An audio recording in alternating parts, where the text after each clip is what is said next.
Hi everyone, welcome to today's poetry lesson. We're going to look at poetry using our senses.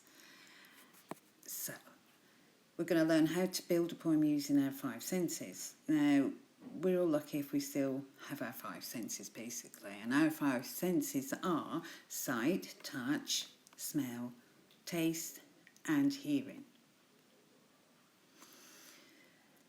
Colours are great.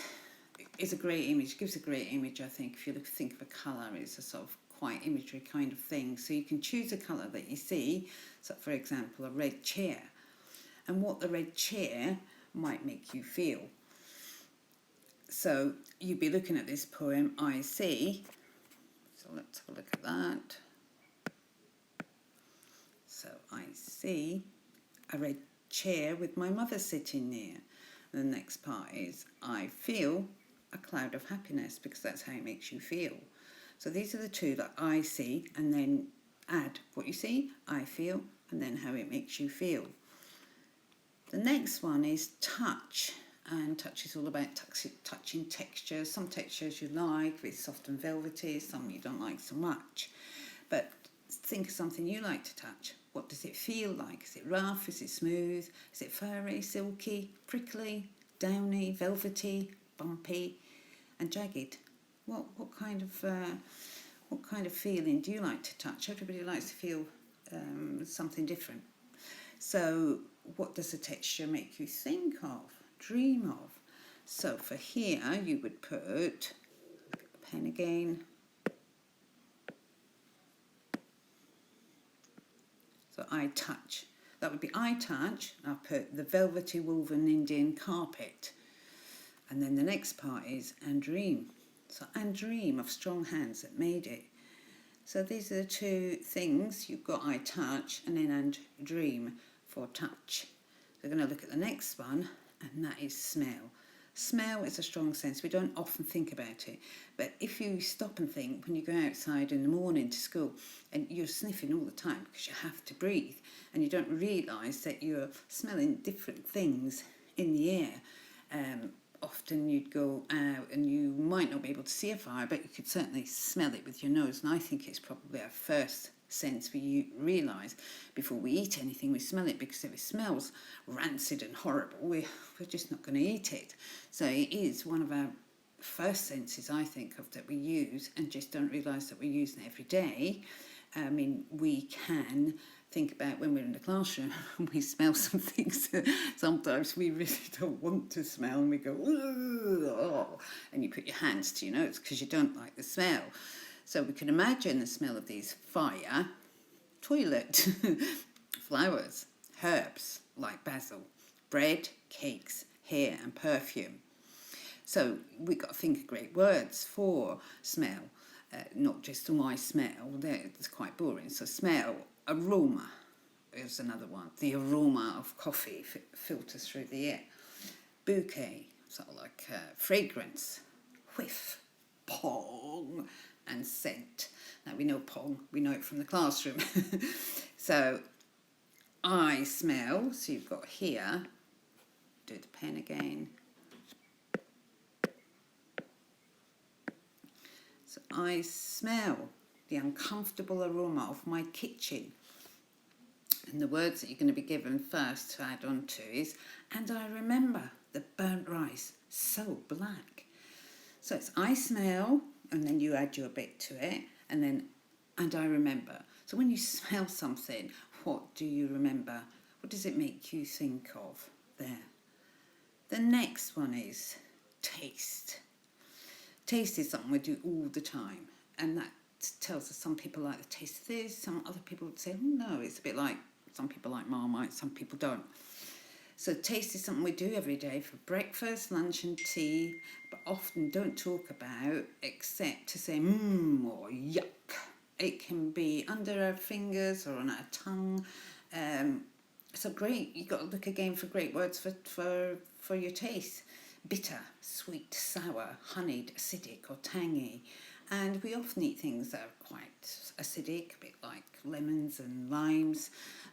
Tangy things, they're tangy as well, I would say. Or you might get something else that's quite tangy in your mouth. It might be be a sweet, one of them sour sweets. They can be quite tangy.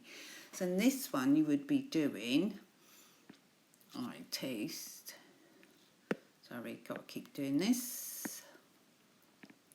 So I taste the sudden bitterness of lemon. What does it make you think of, that taste? You know, and recall the garden of my childhood. It could be something else you recall. Everybody would recall something different with a taste. I know that if I ate candy floss, straight away I would recall the funfair and all the laughter and the smells that evokes with a funfair. So different people will recall different things for this. So it's your point. You put down what you recall or what taste you want it to do. So that's the taste. This one we're going to look at is hearing. Now, if we listen around the room now, maybe the sound of silence, but not quite. But I can't imagine the sound of silence in a lot of your households at the moment.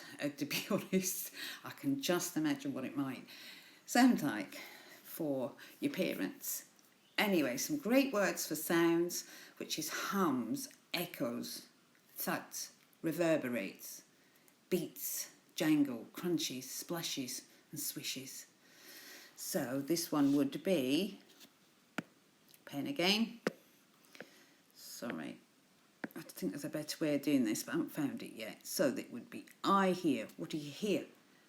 I hear the swish of passing cars outside. What does it make you imagine? So, and imagine would be the word you're looking for to add on to. So, and imagine being taken into a mysterious forest. Now, it could be anywhere, whatever you imagine or whatever you hear. I mean, I hear the swish of passing cars outside.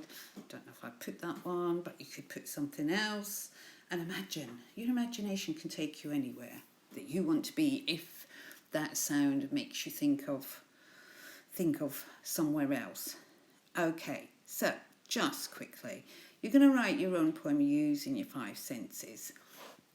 Now here, I am going to do this again for you. It is for the first one. So this would be what you see. So basically I'm going to put a line there. That would be for what you see. I see, I feel. And then touch, what you touch. I touch and dream. So that's your next part.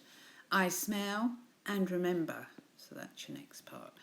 I hear and imagine. That's your next part. And then I taste and recall. And that's your last part.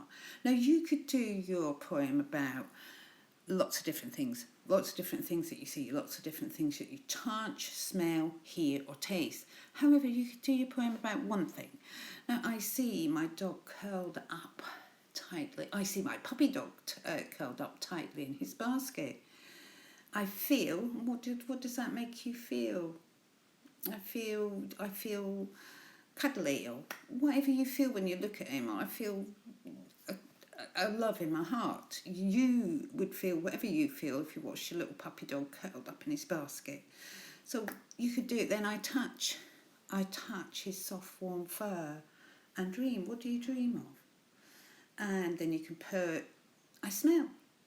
And what does your dog smell like? You know, does he smell of newness? You know, puppy dogs are a bit like babies. I think they've all got that smell of newness. And what does it make you imagine? And taste. You're not going to taste your puppy dog, but you could say, I taste the smell of his skin. You can. Sometimes when we smell things, it actually triggers the taste buds off. And I know this is funny, but if you smell things, you actually end up tasting them.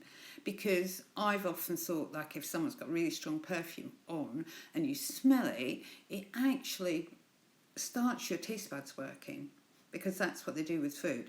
And you actually taste the perfume on your tongue. Our little taste buds stand up, especially when they smell things.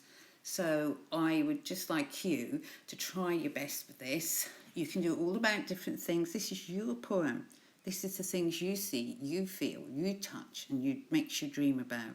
So it's your poem. You can do it all about one thing, or you can do it about different things that you see touch and smell.